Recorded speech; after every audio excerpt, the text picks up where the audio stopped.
Report زبیر خان بلوچ نائب وزیر اعظم اور وزیر خارجہ سینیٹر محمد اسحاق ڈار نے آج جدہ میں قونصلیٹ جنرل آف پاکستان کی نئی چانسلری عمارت کا باقاعدہ افتتاح کر دیا۔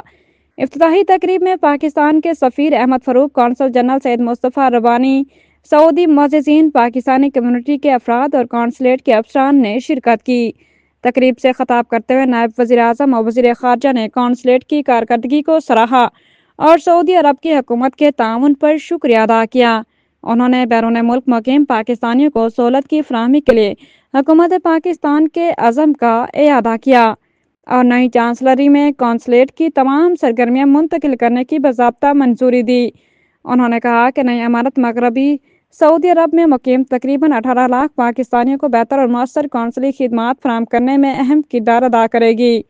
افتتاحی تقریب کے دوران قومی پرچم کشائی، شجرکاری، فیتہ کاٹنے، یادگاری تختی کی نقاب کشائی اور پاکستان اور سعودی عرب کی ترقی و خوشحالی کے لیے خصوصی دعائیں کی گئیں۔